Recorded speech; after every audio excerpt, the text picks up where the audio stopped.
there. Welcome back to the Mystic Crafting Podcast. It's been another month since I've done this. I meant to do one for May, but it just wasn't in the cards whatsoever. Um, so we're gonna catch up for what I made in May, which wasn't really a lot in all honesty, and I'll show you what I am currently working on. As of recording this today, it is Worldwide Knit in Public Day, or a lot of people are now calling it Stitch in Public Day, because it's not just knitting, there is crocheting as well, there's cross stitching, there's just a lot of other like fiber arts crafts that you can do in public. So for Worldwide Knit in Public Day, I stopped by my local yarn store, Apricot Yarns. Here's a bag. So I stopped by there today to pick up some supplies for a whip that I want to start working on. And hopefully I'll be done with it in a month, because I want to finish it by mid-July for an event that I'm going to with my family. So I want to be able to wear that there. But we'll see if that works out. I wanted to get some like linen yarn, or like more breathable, more summer appropriate yarn than one that is wool based.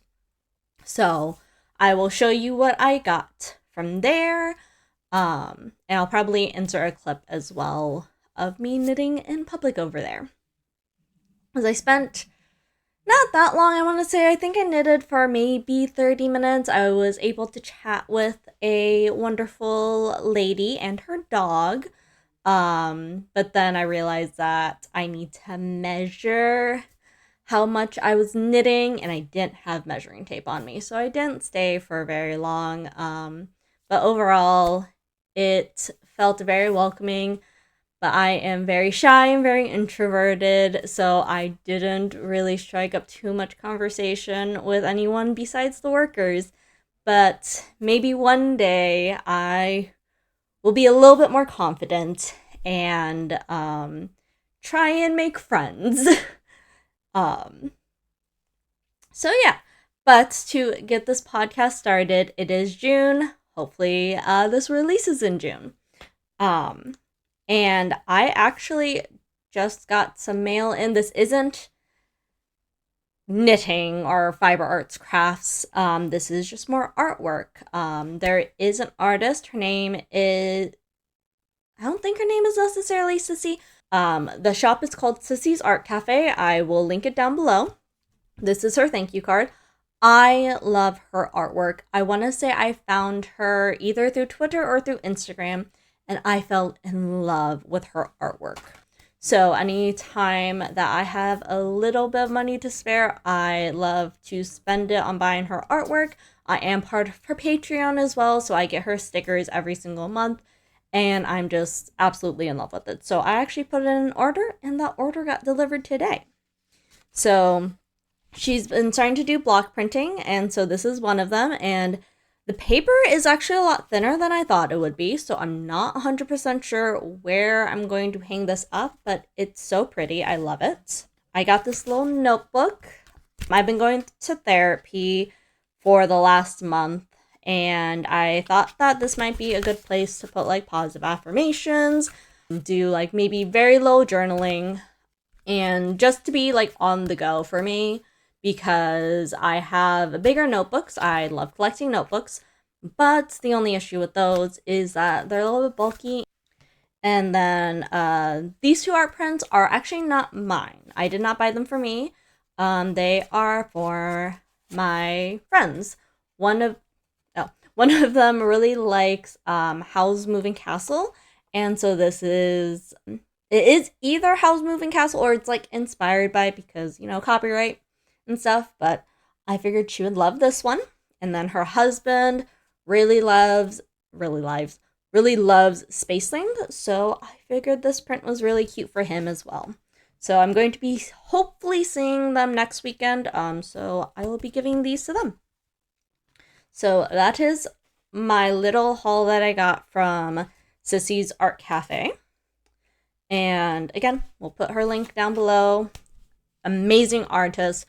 I love her artwork so, so, so, so much. And I will support her in any way that I can. So, I believe there was only two things that I finished making in the month of May.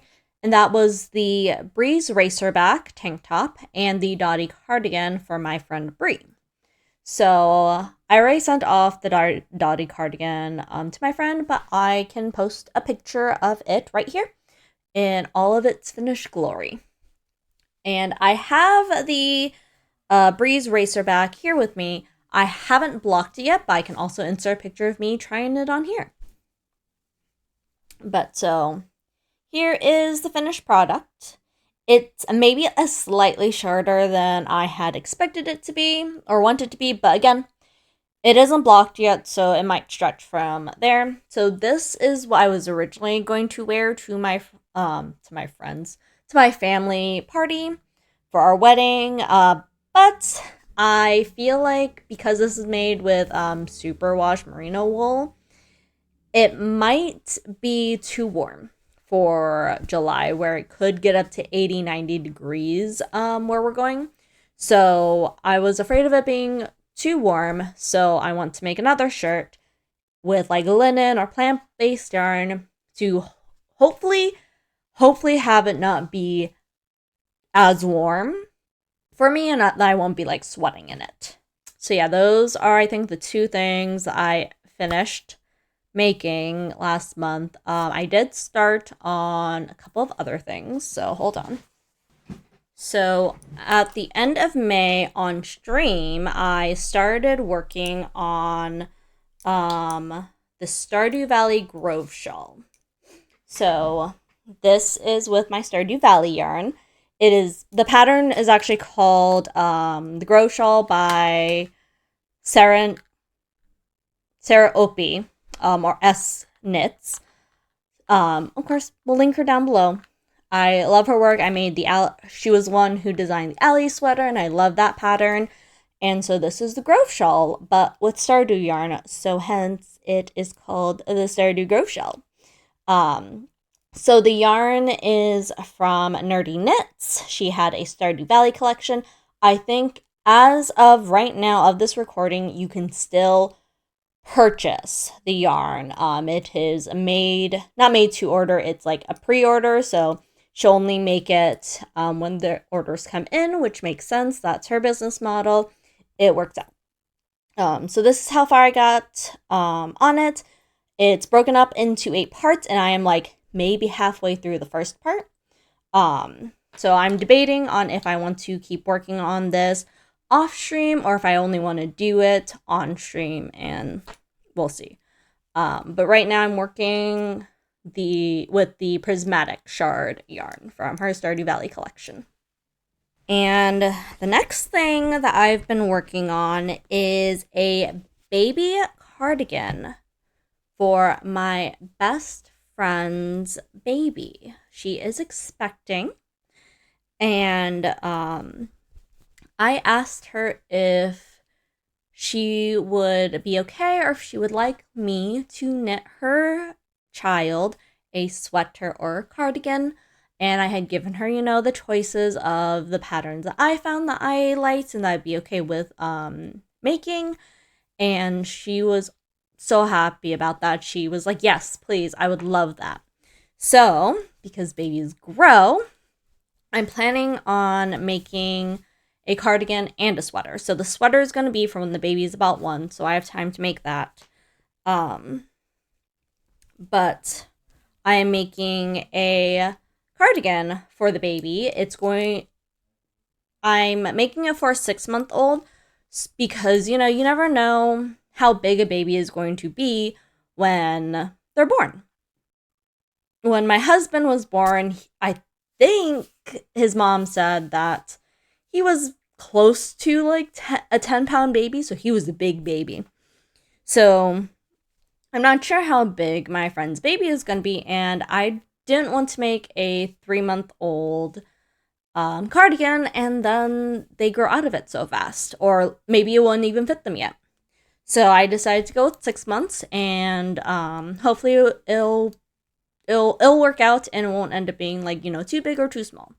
So this is how it's working up so far. I've really just got the body going. So I actually knitted this little bit today during the Worldwide Knit in Public, but it's supposed to measure. I'm supposed to only knit it until like about 4.25 inches. So I was like, I don't think that this is it, but I don't want to knit too much and then not, or like I don't want to knit too much and have have it be past the length that's supposed to be. So I'm gonna stop here. I bought a measuring tape, and then I headed home. It would have been nicer for me to continue knitting there, but there wasn't any projects in mind that I had, and I actually did have them wind up some of the yarn that I bought, so I could start a project there. But then after reading the pattern, I realized I actually didn't have the supplies I needed in order to knit it properly. Like, I didn't have scissors, I didn't have any stitch markers because I had only planned to bring this. And then I started knitting it and realized I don't have a tape measure. So my time there got cut short, but maybe I'll stop by Apricot Yarns again on like a Saturday and just sit there and knit or something. I'm not sure, but I would really love to become more a part of like my local knitting community, because even online it's a little bit hard to kind of make connections. I'm more of like an in-person person for connections, but at the same time I'm also very shy and very introverted, so I don't like to put myself out there or put myself straight in the middle of conversations either. But yeah, so working on cardigan. I think that's really all that I've been working on, like actively. Like, those are the only things I've really been actively working on. So let me show you what I got from Apricot Yarns today. And I'll also let you know what patterns I am planning to work on with the yarn that I bought.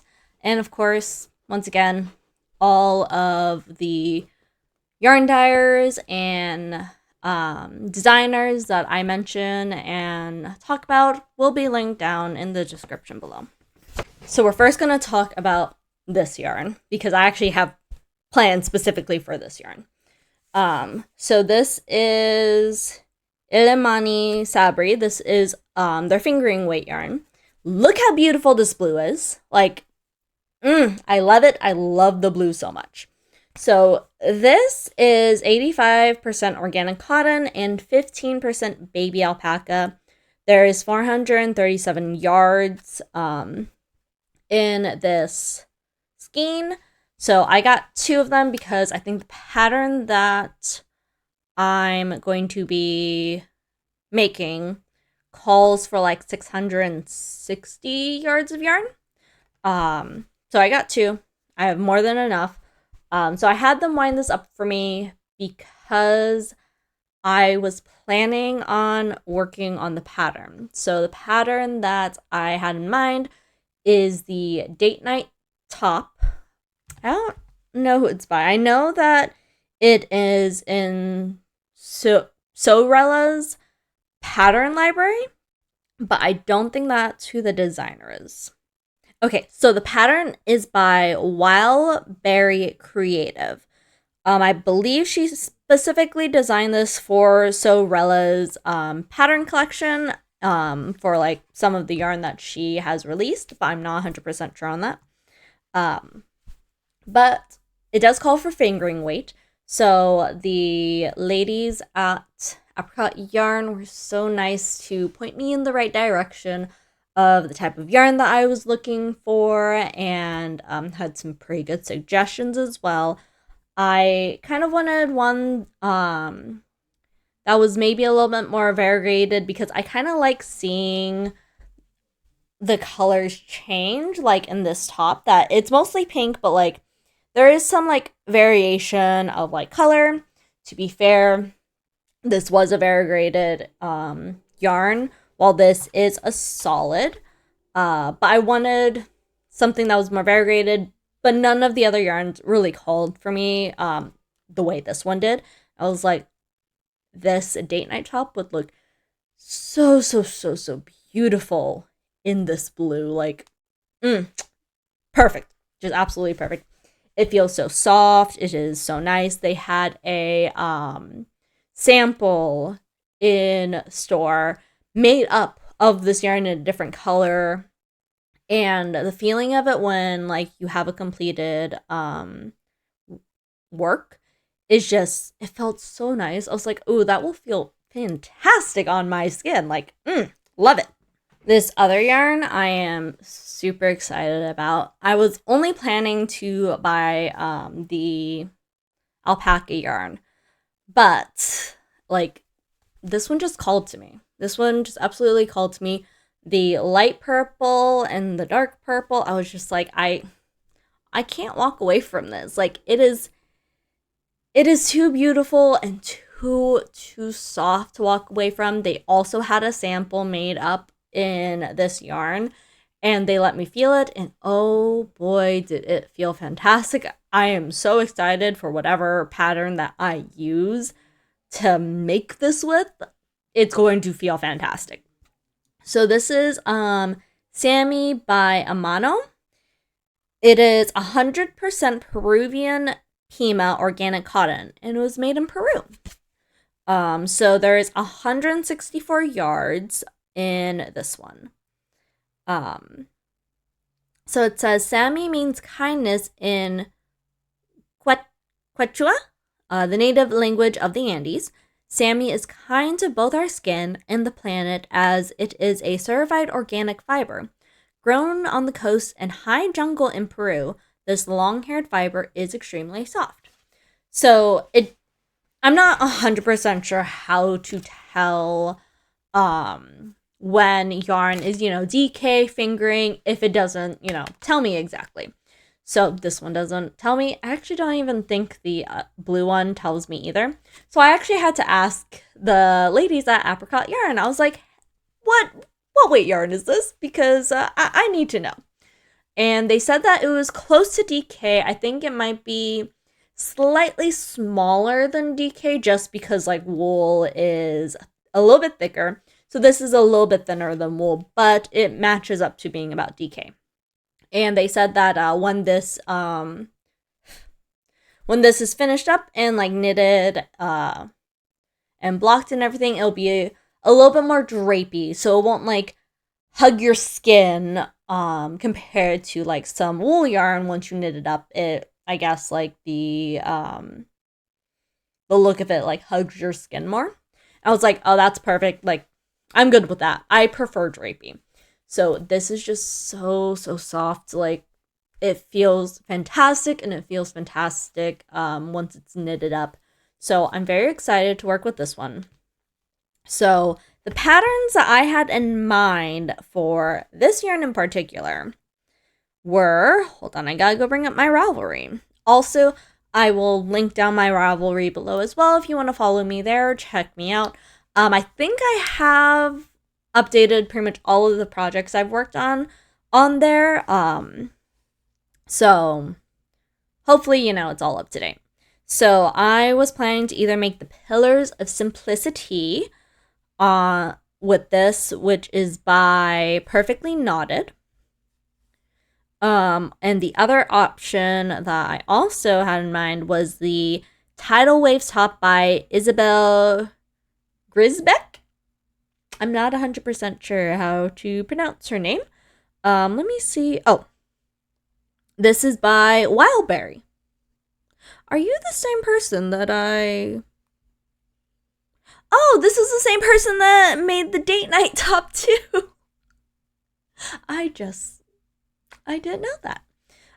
So yeah, this is also by Wildberry, so I might make 2 of her patterns with the yarn I bought. But I'm not 100% sure yet. But Like, honestly, it's so soft. I love it. And the last things that I got from Apricot Yarn. So I have interchangeable needles.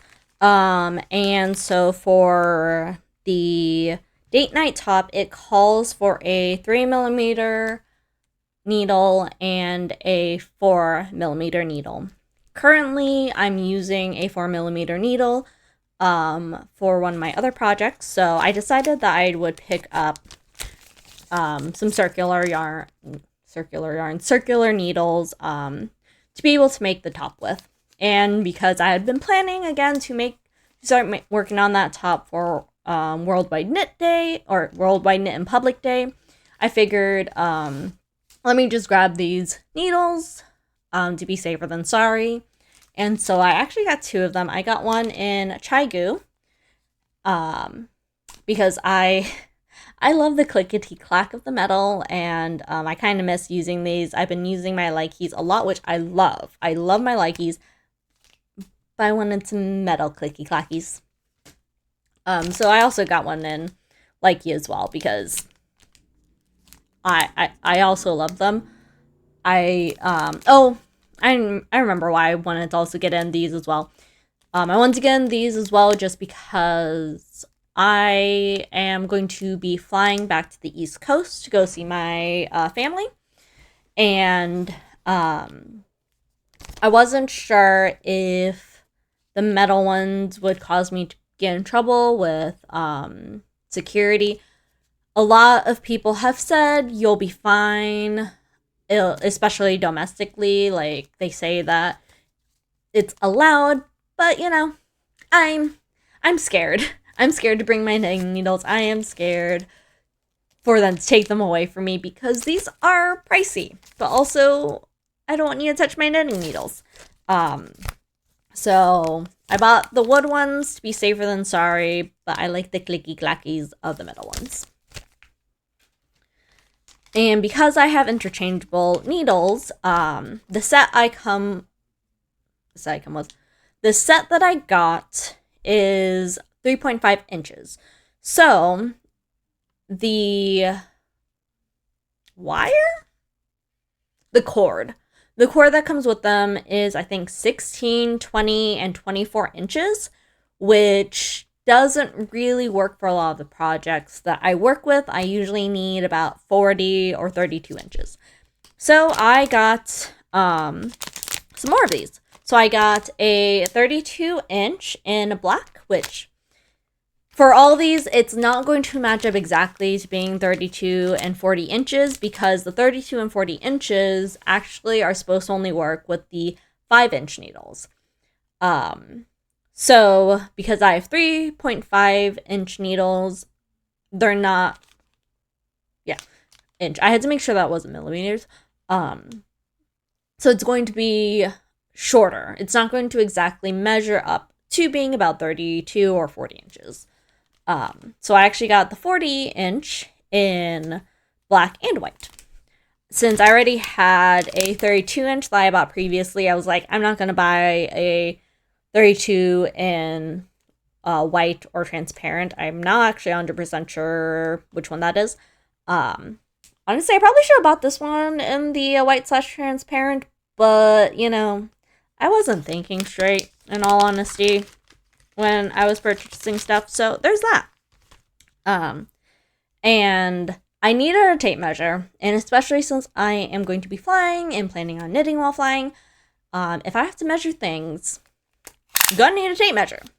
And just look at how cute this tape measure is. It's so adorable. This was only $4. They had it was a leather, and then it was a different type. But they had a really nice tape measure that it didn't do the clicky clicks at all, and if anything was probably closer to being like this type of tape measure or like this thickness of a tape measure. But that was like $20. So I decided I was going to take my chances on this one. I didn't know exactly how much it was until I bought it, but I figured it was cheaper than $20. So maybe one day I will be fancy and buy the $20 one, but for right now, the $4 animal one will do. So yeah, it has the inches and then it has centimeters on the back. So it's very helpful to have both. Yeah, I think that's it actually. And I believe I already told you about my day for Worldwide Knit. I didn't knit for very long. I had a project in mind and it didn't exactly work out for me to work on because I could have started it, but I could have only done 11 rows. And I'm pretty sure I would have finished 11 rows fairly quickly because I only had 15 stitches that I would have been knitting.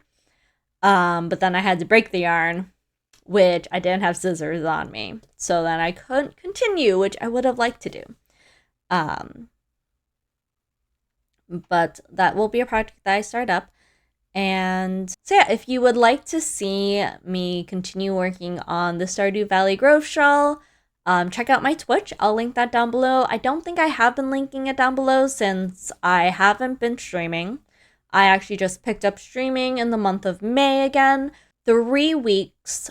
For 3 weeks, I play Stardew Valley and I'm working on a perfection run. And then the last week of the month, I will be doing a knitting stream and working on my Stardew Valley shawl, which might take 8 months, so we'll see about that. I am thinking about maybe doing some streaming here on YouTube on Saturdays of just working on like any of my whips, but I'm not 100% sure if I really want to do that, and that'll be something that I see if I really want to do. Yeah, I think that's it. I think that is all of the updates for me of this podcast, and it was just really exciting to be able to go to Apricot Yarns and check out what they were doing for Worldwide Knit in Public Day. Especially because I don't knit in public very often because I'm actually always scared of people judging me because I look young, not just like I am arguably young and I look young, and everyone always associates, knitting and crocheting and sewing and any kind of crafts really as like a grandma craft, which it isn't. It's a craft for everybody. And yes, there was a lot of older ladies that were knitting at Apricot Yarns today, but they were very sweet in all honesty. And there were also a good handful of young women also knitting. Also, it is not just a women thing. Men can also knit and crochet. I have actually followed, I think at least a few males who do crochet. And I have followed a couple of their patterns as well, and they are amazing and very easy to follow. I can't exactly remember their handles right now, but if I ever do work on another one of their things, I will definitely mention them to you. But yeah, Apricot Yarns is just, it's quite a drive out for me, so I can't get there very often. Like, I would love to go to a knit night, but they're usually on, I think it's a Wednesday night and then first Friday of the month night, and I'm just like, I don't really want to drive an hour down there to go do that. So I try and get down there whenever I can, and whenever I need locally sourced yarn, they are the people that I go to. And they're very knowledgeable, they're very sweet, and they're very welcoming. I have gone into a few yarn stores in the past where I just didn't feel welcomed at all, and it made me kind of uncomfortable to want to ask questions or like even buy yarn. So usually I would just kind of buy what I needed and then head out and try not to have to go there. But Apricot Yarns is a store that whenever I know that I need a certain type of yarn and I don't follow any yarn dyers who do it, and I don't know where to find it, I know that I can go to them to go ask questions and be helped and be able to find some really good yarn. So yeah, if there is a local yarn store near you, I would absolutely suggest you check it out, especially for very specific types of fiber that you might need, or maybe new fiber that you want to work with. So yeah, that's my little spiel. um, Also, FYI, not endorsed by Apricot Yarn. I am just a customer who likes to go in and found them by chance. So I can't speak highly. I can speak highly of them. So if you are in the San Diego area and there is a yarn store that you would like to check out, I highly suggest Apricot Yarns. And I'm hoping this year for the San Diego Yarn Crawl that I can actually participate and I can go check out all of the other yarn stores that are in the San Diego area. So yeah. Thank you all for hanging out with me, and I hope you have a wonderful rest of your day. And I'll see you next month. I don't know. I hopefully will see you next month because I hope that I can show off the finished baby cardigan and the finished date night top to you as well. So hoping, but again, I make no promises, and I will try to get out a podcast as soon as I can, and honestly, as soon as I actually have content to show you, because I knit slowly, so I don't produce much, and I don't buy yarn too often that I can show off to you. But yeah, I hope you have a good one, and once again, thank you so much for hanging out with me. I'll see y'all next time. Bye!